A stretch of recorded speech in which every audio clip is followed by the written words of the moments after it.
kidnapping happened in November 1983, at that stage, the IRA was very short of money. It had funded its armed campaign. He stopped at what he thinks is a legitimate guard, the checkpoint. When he puts down the window, a man points a gun into his at his temple and bundles him out of the car.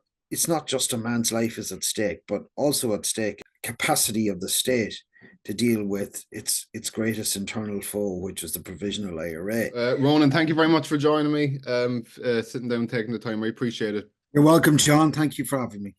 You might give us a little bit of your own background before getting into the book, and even how you got here, how you were led to a place where you decided to write like an entire book, co-author, about a specific incident. Sure. Well, I'm Ronan McGreevy. I'm the author of a number of books. My first book in 2016 was Wherever the Firing Line Extends, Ireland and the Western Front. I then produced a book on the assassination of Henry Wilson entitled Great Hatred, the Assassination of Field Marshal Sir Henry Wilson, MP.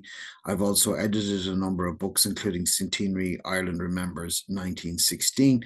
My co-author is also Tommy Conlon, is a sports journalist who has co-authored several best-selling sports books, including Keith Earls's books, latest autobiography, which was the Unpost Book of the Year in 2021. And prior to that, he had done the autobiography of John Hayes, the rugby player, and Ronnie Whelan, the football player. So the common thread that we have in relation to this book is how we're good friends going back 30 years. And we're also both from Leitrim, and we felt the story of the kidnapping of Don Tidey needed to be told. Very good, interesting. Okay, so the incident itself, it can't be told, or it certainly shouldn't be told on its own. And the book didn't. There's a lot of very important context leading up to it. One important aspect of which is that this kidnapping, which ended up becoming an absolute fiasco, it was originally done with the intention of fundraising. Yes. Obviously a guerrilla or paramilitary army, they can't go about using taxpayer funds like an ordinary army do. They have to go about it another way. And the book itself, the book went into not just kidnapping as a form of fundraising, but fundraising in general for the IRA. You might paint a bit of a context of how the IRA went about getting their money. It's tough to put it on like a pie chart, but kind of how much was coming from where and their different sources. Well, just to get back to the context of this kidnapping happened in November 1983. At that stage, the IRA was very short of money. It had funded its armed campaign by various different methods. There was the traditional, the bucket going around, the collection for the lad boys in the pub, in Republican sort of sympathetic places here and overseas. There was money from American NORAID. There was extortion rackets, black taxis, etc. in Belfast. But one of its main areas of fundraising was armed robbery in the north, but mostly in the south, which wasn't as heavily militarized. So the IRA was responsible for a huge number of armed robberies in the Irish state. But in the early 1980s, the banks were getting wise to them, and they had installed, for instance, armed escorts for cash deliveries, and also CCTV, stuff you take for granted now, security screens, etc. So it was becoming much more difficult for the Provisional IRA to raise money in the early 1980s. And coupled with that, they also, Sinn Féin had embarked upon a political campaign, the so-called Armalite in one hand and the ballot box in another, and that needed money too. So they were severely short of cash in early 1983. One of the things in the book that caught my eye the most, I'm living in New York, but you mentioned about a Scottish businessman and an Irish fella. I believe it was a Scottish businessman in David McCartney was his name, yeah. In the 80s, he went in one day and the branch, I think the Bank of Ireland on Fifth Avenue took out about 1.7 mil, which back then would be, I mean, it would be worth a lot more in today's money. You might tell us a little bit about that. I found that so fascinating. Well, this is fast forwarding now from 1983 to 1985. It's after the kidnapping, and no ransom has been paid for Don Tidey. In 1985, as you say, David McCartney a businessman went to a bank in Fifth Avenue and took out 1.7 million pound punts as they were at the time. Now, I'd imagine Fifth Avenue that wouldn't be you would get a lot of transactions like that. But when he sought to deposit it into a bank in Navan, the Irish government became very suspicious, and they basically froze the money and passed emergency legislation to freeze the money. And two business people claimed that the money was theirs but couldn't prove it. So after they died, their estates never made a claim on the money, and it accrued interest and was eventually paid sometime in the early 2000s into the Irish Exchequer when it was worth €6 million. Interesting, interesting. Okay, going back to the actual kidnapping itself. Don Tidey's kidnapping was by no means the first ever attempted by the IRA. In fact, they had some successful ones before. You might fill us in on kind of how successful or unsuccessful these various kidnappings had been for them in the past. Well, there's where the IRA was involved. I mean, there's two types of kidnapping. Where in the context of the IRA, there is the sort of kidnapping for money or for hostage releases, and then there's the abductions. The most infamous example being Jane McConville, who was shot dead, a mother of 10 children, left her children as orphans in 1972. That's not considered a kidnapping in the traditional context. The first kidnapping was of Thomas Niedermeyer, which has been the subject of a brilliant book and documentary here. I'd recommend some of your viewers and listeners should check it out. Thomas Niedermeyer was a German businessman who was kidnapped in December 1972 and killed by the IRA, and his body was found, I think it was about 8 years later, on a rubbish tip. Um, that was the first one. Then there was a number of kidnappings in the south, including Lady and Lord and Lady Donoughmore, but the most famous one before. So Thomas Niedermeyer was the most infamous example of a kidnapping in the early 1970s. But most of the kidnappings were carried out in the Republic, including Lord and Lady Donoughmore in 1974. But the most infamous examples were Tia Harma, who was kidnapped in 1975 in return for hostages. But then in 1981, they kidnapped Ben Dunn, who died very recently, for money. Allegedly, the IRA got about £500,000 out of his father, Ben Dunn Senior, from Dunn Stores fame. And then in 1983, there was three kidnap attempts. The first and probably most infamous or famous one was Shergar the horse, who was captured, who was kidnapped from Ballymany-Stud in 1983. The story goes that the kidnap gang lost control of the horse. He broke a fetlock and he was basically shot dead. Then they tried to kidnap Galen Weston, who was a Canadian, Anglo-Canadian businessman, the head of Associated British Foods, in August 1983, outside his house in Roundwood. That was a bloodbath. The IRA walked right into a trap. And the third example, then, of course, is Don Tidey. Now, Don Tidey was the managing director and chairman of Quinsworth, which was owned by Associated British Foods. So basically, Galen Weston was his boss. So there have been two failed attempts at kidnapping in '83. So Don Tidey was the third. I got you. Again, like I mentioned earlier, you can't really look at any of these one instances without looking at like previous decades and indeed like even single instances.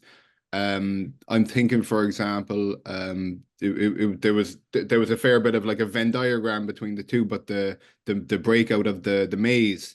Yes. We don't fully know the four members of the Don Tidey kidnap team. We can't say for a fact, but it's certainly believed that there's a huge overlap between the two. Yeah, well, again, some context. We're talking about September 1983. In September 1983, 38 prisoners broke out from the Maze prison, IRA prisoners. It was the largest breakout of uh, largest jailbreak since the Second World War. It was a huge intelligence and security failure for the British government, something of a triumph for the IRA and for Irish republicanism in general. 19 of those men were quickly apprehended, and 19 more were on the run, some of them for years, some of them were never caught, but quite a few of them, about a dozen, we think, ended up in Leitrim, including those who would be the chief suspects in the kidnapping of Don Tidey, four different three suspects who had been in the Maze prison, including Seamus McIlwain, who was shot dead by the SAS in 1986, and a guy called Tony McAllister, who disappeared off the face of the earth after the Maze escape, after the Don Tidey kidnapping. So basically, what happened was that these men were moved to Leitrim and were found safe houses by John McGirl, who was a local councillor, the vice president of Sinn Féin, and in Leitrim. Leitrim was at that stage a very isolated county. Well, lots of places where people could hide, and lots of places where the populace, whether to support or just more likely fear, would turn a blind eye. Okay, I see. Again, maybe for the listeners who mightn't be as familiar with the conflict generally, as others maybe, the Don Tidey's kidnapping, like we said, happened 83. At this stage, the conflict known as the Troubles has been going on for about kind of 14 years. 14 years, yeah. What So it's yeah. So the Troubles is going on for 14 years at this stage. The IRA had embarked upon a campaign to get rid of the British out of Northern Ireland from '69 on. Um, Basically, their approach was that somehow by making the North ungovernable and that the British would eventually leave, this was a naive hope. And we're looking at 14 years afterwards. The IRA is no closer to its goal of having gotten rid of the British. Obviously, there are other players in the conflict as well. There are the loyalist paramilitaries and the British security forces, and of course the Irish security forces, which are very important parties to this conflict as well. So the IRA had embarked upon a long war from 1978 on. This was a real a belief that that the IRA would eventually wear down the resistance of the British over a long period of time, and that the British would leave. Again, this proved to be a naive hope, but that was the strategy at that time. So we were really in 1983 in something of a stalemate. I mean, this is before the peace process started as well, so there's an awful lot of despair around that the troubles, the problems of the troubles can ever be solved. Sure, and of course, it's worth mentioning as well that the 70s, the decade preceding this, had two of the most bloody years, 72 and 74 in the thing. So That's yeah, right. it had been as a conflict, it was well established. It was by no means new at this stage. No, it's really, when you think about it, we're halfway through it. I mean, if you think of it as 25, well, it's 25 years to 1994, and then you have 97. So it's 14 years in, and there's nearly 13 to go. So it's kind of halfway through the troubles. Of course, you didn't know that at that time that there was going to be a peace process. So there was a great deal of despair and inertia, that people just couldn't get their heads around the whole thing, and it felt that it was going to, at that stage, I was going to be interminable. Before I forget, this caught my eye in the book. I want to ask you on page 126. It says that Gerry Adams, despite denying it, has been a member, or was a member of the Army Council since about 77. Yeah, It's funny, we're recording this the week after Gerry Kelly failed yeah. in a libel effort. I always kind of thought, and in an interview I did previous, a guest of mine, I think I said something to the effect of that Gerry Adams was in the IRA, and the guest said to me, "Oh, look, be careful now about that, libel and stuff." I was just wondering why you felt comfortable including in the book, although everyone knows it's true, like, but Well, everyone knows it's true. That's the thing, and I don't know why he has spent his life denying something that everybody knows to be true.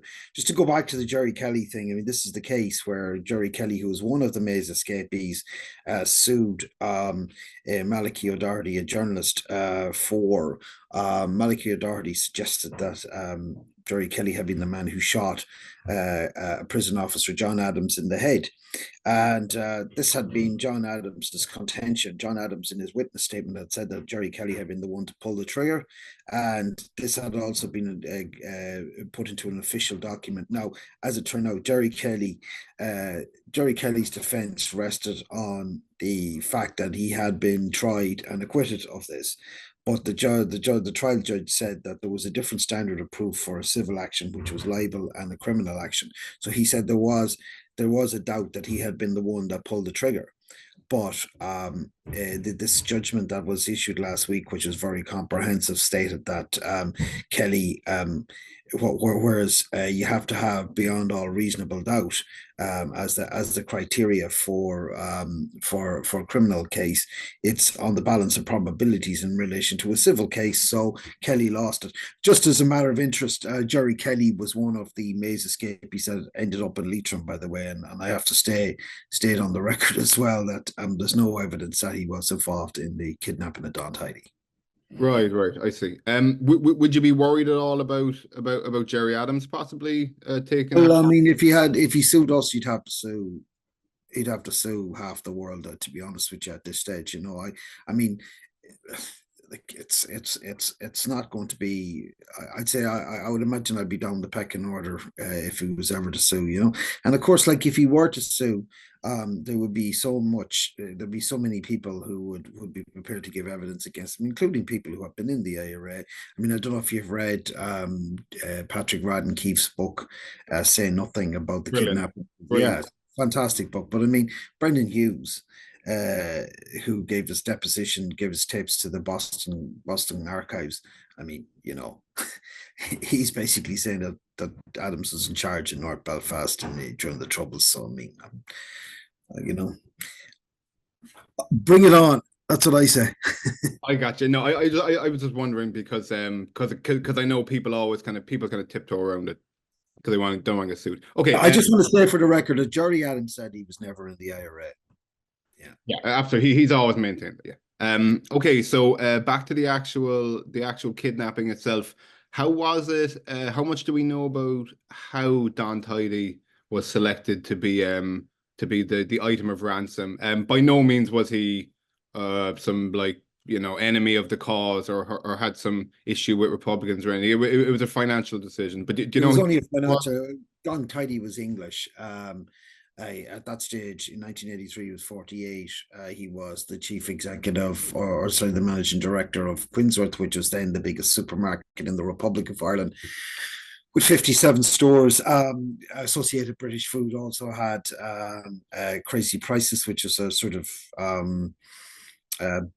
bargain basement sort of chain, and also Stewart's in Northern Ireland. The only reason that Don Tidey was kidnapped was nothing to do with his politics or his nationality. It was everything to do with the fact that his employers were regarded as people with deep enough pockets and wouldn't balk at the prospect of having to pay $5 million to the provisional IRA to have him released. That's really it. That's the reason why he was kidnapped. Okay, was there anything else? I mean, there are plenty of people in his position. There had been in his position. Was he considered like an easier target to lift or anything about that? No, not really. No. Don Tidey himself, who was interviewed extensively for this book, Don Tidey states that they would have been monitoring his movements in the weeks coming up to him being kidnapped, and they would have surmised that Don Tidey used to go running in the mornings. He's ex-British Army, etc. That he was a very fit man, and that he could endure a long potential kidnapping, whereby he would have to endure very, very difficult conditions. If they were to have, for instance, taken a man who was older, who was obese, who was in poor health, I mean, you want a hostage. You want a hostage that's going to be there for the duration, and sadly, that was Don Tidey. Okay, so the book I'd recommend any of my listeners to read it. It's fantastic. It goes into great Thank you. detail. But you might give us like an overview of how they went about kidnapping this man and holding him ransom for what turned into this kind of marathon event, you know? 23 days. Well, the kidnapping begins on November the 24th when he's leaving his daughter in the school to school in his car and with his son Alistair behind, following on behind. He stopped at what he thinks is a legitimate Garda checkpoint. When he puts down the window, a man points a gun into his at his temple and get bundles him out of the car. They put him into another car and drive him to a rendezvous point in County Kildare, just outside between Celbridge and Maynooth, where they change cars and then into a van. And they basically bring him to a place called Dorada Wood, which is 5 miles outside the town of Ballinamore in South Leitrim, and he's kept there for 23 days in terrible conditions. He's basically stuck into a hole in the ground. He's mangled. He's chained to his hand and feet. He's blindfolded and he has bandages around his ears so he can't hear anything. He's chained to a tree during the day. And again, he shows an amazing level of resilience and agility to have endured those 23 days. He speaks about using isometrics and some techniques he learned in the British Army to keep himself fit and mentally alert for the moment, which might come where he will be released. So that's in essence the story. And the IRA make a phone call to Associated British Foods in London, telling ABF that they want £5 million for Don Tidey. So Gareth Fitzgerald, who was then the Taoiseach readings, Margaret Thatcher, and both of them agreed that in no circumstances will they allow this ransom to be paid. And they even go to the extent that they arrest Des McSherry, who's Quinsworth's security advisor, as he's getting on a plane to go to London, and detain him at a Garda station and question him for 10 hours and then release him. So the Westons, who are a fabulously wealthy family and could well afford to spend this money or to pay over this money, are left in a dilemma that on the one hand they want to get Don Tidey released, the other hand the Irish and British governments will not allow a ransom to be paid in any circumstances, including if the hostage is killed. So it's a terrible dilemma for all involved. Mm. One of the things I found most interesting, and I guess I was a small bit naive to think otherwise, but I kind of had it in my head that like once the hostage gets released, that's kind of it. You're kind of done with it. But in reality, the IRA were still in contact with the company that employed Don Tidey, and they were still trying to get money out of him even after he did eventually get freed. No, well, that's yeah. Going back to your earlier point about the Navan, the money that was deposited in the bank in Navan, the allegation which was carried in all the newspapers at the time was that money was paid by ABF as an insurance policy against the IRA attempting to kidnap Tidey or to kidnap any of the Westons again. So you can imagine that they were, they're legitimate businessmen. They were completely spooked by what happened to Don Tidey. Um, Okay, so this event, thankfully for Don Tidey, he was lucky enough to escape uninjured and alive. Yeah. But by the end of this, there were two men who lost their lives. There's kind of, I suppose, a tragic irony that they were both Irishmen. They were killed, they were killed by the IRA. There was a guard and an army man. It's funny if the IRA got their way, and the entire island was to be governed by the Gardaí and the army. These would be two men who would actually end up governing them. There's kind of a sad irony. You might tell us a little bit about the two young men who lost their lives from it. Yes. Well, um, so just to fast forward to December the 16th, 1983. This is the culmination in the largest manhunt in the history of the Irish state. Thousands of Gardaí and army soldiers are involved in the search for Don Tidey, and this is something that um, it's not just a man's life is at stake, but also at stake is the state's is the capacity of the state to deal with its greatest internal foe, which was the provisional IRA. And people forget what a threat the provisional IRA was to the Irish state at that time. I'm not even talking about the British state. I'm talking about the Irish state. The provisional IRA wanted the overturning of both of the states in Ireland at that stage. Anyway, on the 16th of December, there is a huge manhunt going on in north of Ballinamore. They're honing in on their quarry at about 2:30 in the afternoon, and organize a group of Gardaí and soldiers known as Rudolph 5. There were 10 different search parties named 1 to 10, Rudolph 1 to 10. Obviously, we're coming up to Christmas, so it was a sort of chance of black humor. Anyway, they just basically stumble across the hideout in Dorada Wood, and before they have any chance to confront the gang who have kidnapped Don Tidey, they open fire with semi-automatic weapons and kill recruit Garda Gary Sheehan, who's 23 years of age and has only been in the Gardaí for 3 months, and also Private Patrick Kelly, who's 36 years of age, father of four.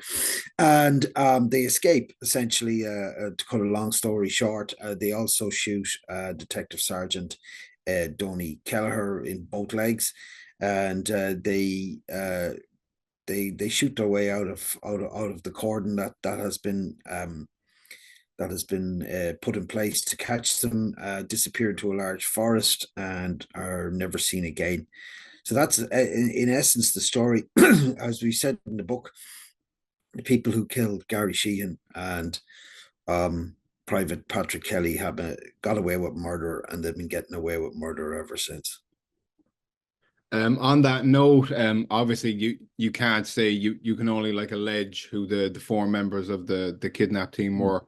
I mean, can we kind of say for sure that the people who you believe to be, without naming them, the people you believe to be the members Yeah. were in fact the team? Well, we're pretty sure about it.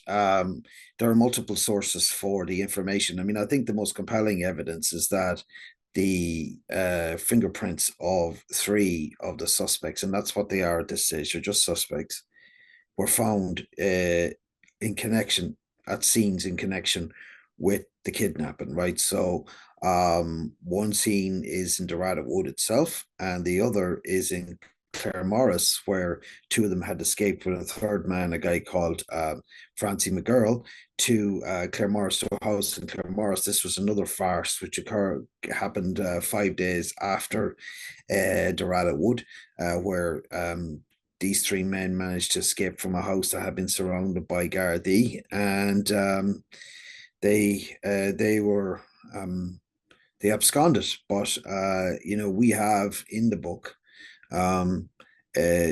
named the two men whose fingerprints were found from items recovered from Claremore. So I think it's important to state that there is no statute of limitations when it comes to murder, and that this is still a live investigation, although it's important to state that there's not likely to be any prosecutions at this stage. Of course, of course. Like so many books about the troubles and about the IRA, there's overlap in terms of the characters that pop up from various books. I'm referring to Yeah. Freddie Scappaticci. It's funny with this. Yes. We're mid-January. I think Operation Canova is supposed to be coming out in January, although it's been put back a million times. It was interesting to see that Scap was actually the one who led them to his location.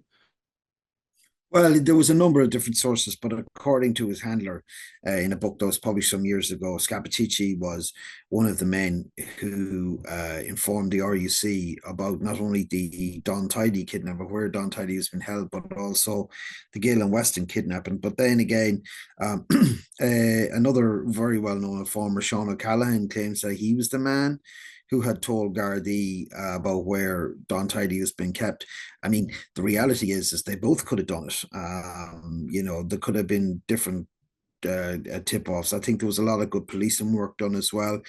Surveillance of local Republicans in Leitrim probably were the ones that eventually led to Dradwood. I mean, Leitrim is a small county in terms of population, but it's a big county in terms of just the sheer size of it. It's not an it's not an easy place to find people. So which is why Tidy was held there in the first place. So there was a lot of good policing went on, and I mean, there's been a lot of speculation and talk over the last 40 years as to whether or not the Gardaí had done a good job, but in reality, their mission was to find Don Tidy. They did that and bring him back alive. Unfortunately, they hadn't legislated for the fact that two officers of the Irish state would be killed in the meantime. I was going to say, I mean, the Irish Gardaí, this is a good thing, but the Irish Gardaí and the Irish Army don't generally see much like action, so to speak. Especially at the time, there was very little kind of organized crime or gun crime. You had IRA doing robberies and so on. But in hindsight, do you think Gardaí and the Irish Army were kind of ill-equipped to be dealing with people who were like seasoned operators? They were experts in terrorism or insurrectionism, whatever you want to call it. Yeah, I mean, at the time, looking back on it now, it seems almost naive their approach that the Gardaí took to that. Bearing in mind that prior in 1983, there had been three Gardaí shot dead, but they'd been shot dead by the INLA. I mean, there was 11. Some people say between 11 and 14 Gardaí killed during the Troubles by Republican paramilitaries. At the time, I think as PJ Higgins, who was an Irish Army soldier at the time, nobody thought that the Provisional IRA would actually open fire on officers of the Irish state, but they did, and they did afterwards too. A year later, they killed Garda Frank Hand, and of course, the most infamous of the whole lot was Gerry McCabe, even in 1996. So I mean, one of the reasons I'm a historian, and it was Tommy's idea of the book, but I wanted to become involved in this because I'm very interested going back to the start of the Civil War, basically about the fact that from the beginning there was a coterie of Republicans who never recognized the state or its institutions and who were enemies of the state.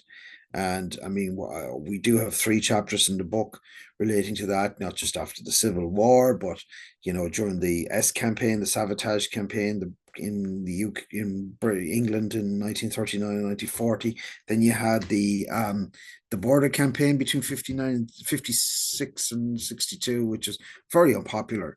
And then finally, with the provisional IRA, as I said, John, a lot of people are fixated on the fact that they wanted to overthrow and end Northern Ireland as a political entity. But in the process of ending Northern Ireland as a political entity, they were going to have to also end the 26 county state. Do you think among IRA fellas at the time, they probably would have viewed like these particular Gardaí and army as working hand in glove with the Yeah. they probably would have viewed them as like kind of traitors to some degree. Yeah, they would take it. They would have regarded them as what Republicans so charmingly call free staters, basically sellouts, an illegitimate army, an illegitimate Gardaí. I mean, again, it's a sub theme in the book, but the contempt that a lot of Republicans at that time had for the Irish state and its institutions, is very, very prevalent, you know. Um, Gardaí, Irish Army soldiers who were based near the border were often not served in pubs and chip shops and all the rest of that kind of thing. So an ingrained hostility among certain sections. Now it has to be said, certain sections, not by any means a majority of people, but it doesn't have to be a majority for it to be troublesome.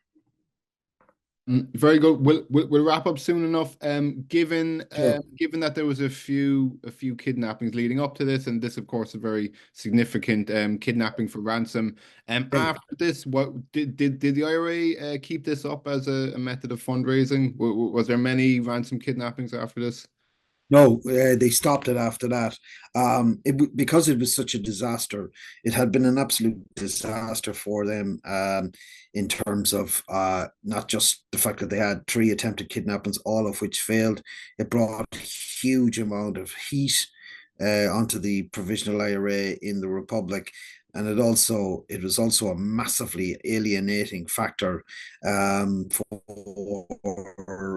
the party, particularly as at that stage they were hopeful of building up a support base in the Republic of Ireland.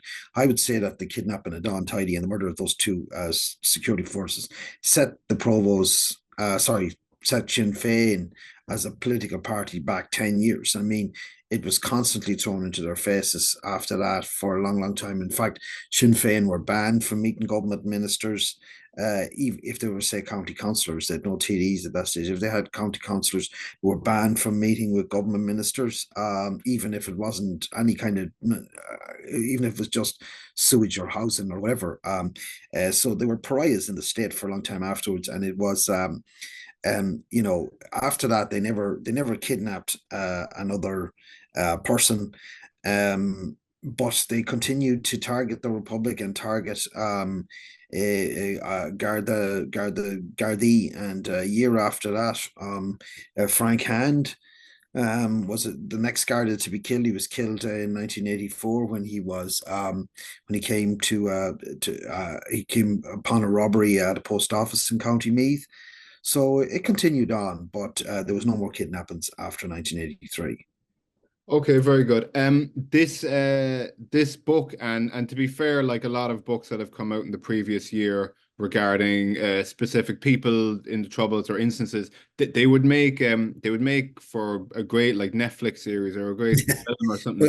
If Any there's any if there's any of your listeners and viewers out there, we're all ears. You're right. Myself and Tommy have talked about this. You couldn't make this story up. You really couldn't. And when you have so many fictitious dramas out there, when you have something that is as real as this, and there's a ticking clock and all the rest of so much at stake, not just the life of a man. Yeah, definitely. So we're all ears. any Netflix producers watching this, please, give us a Yeah. shout. Yeah. So yeah, but I'd love to see this being made into a film. There's already been a number of documentaries about it, but I think it deserves the Netflix treatment. I would say that, wouldn't I? But I think I have a strong case. Very good. Yeah, I'd have to imagine whoever does it, if they were Irish or non-Irish, but more so if they're Irish, they have to be really careful about kind of like favorably portraying the IRA or this group or that Yeah, group, yeah, or kind of yeah. portraying them as like thugs or like ideologically good lads who are just doing something they didn't have to. Yeah, there's a lot of trickiness in terms of what perspective you take on. Well, that's true, and it should be noted that Patrick Radden Keefe's book, though we mentioned, "Say Nothing," has been turned into a film. So there's a lot of interest in this. It's the human interest story. In the end of the day, I think that would make for a great film out of this. Yeah, no, I agree. As a historical rabbit hole, obviously the conflict and any conflict is much more than like an area of interest for people. It was people's real lives and murders and so on. It really did affect people. But that being said, as a historical rabbit hole, it's a fascinating one to go down. On that note, any other of these like instances or characters within the conflict? Sorry, you're frozen there, John. Oh Oh, yeah, that's you're fine. back. You're back. No problem. Yeah, No problem. sorry. I was just going to say, given that like the conflict and the troubles. It's such a historical, it's such a fascinating historical rabbit hole to go down. Are there any other instances or characters or anything like that from the conflict that you think you'd like to go ahead and turn into another book? Well, I'd love to get the inside story on Shergar. Apparently, Shergar is buried very close to Gerrard Wood in County Leitrim. So if any of your listeners happen to know where Shergar is buried, let me know, and I'll cut you into my next advance from the publishers. No bother, no bother. Yeah, so that's it. Yeah. So, is there anything you want to leave us with there? Any final No, thoughts? I just look. I mean, the book is obviously available on, it's available in all good bookshops in Ireland, but it's also available on Amazon Kindle, and you can order it too from the likes of Kenny's and so on and so forth. We've had a great response to it. We didn't know what to expect, but so many people have contacted us, especially from Leitrim, where we're from, and thanked us for doing the book. And they consider it an important historical document about an episode in the Troubles that an awful lot of people would prefer to forget. Very good. On that note, any plans turning into an audiobook? A lot of people these days they might not sit down and actually read a book, but they go through it when they were doing other stuff, you know. Yeah, yeah. There isn't an audiobook at this stage, but I'd be hopeful there may be one in the future. Cool. Very good. Again, thank you very much for all your time. Welcome, John. Thank you for having me. Really appreciate it, and good luck with everything.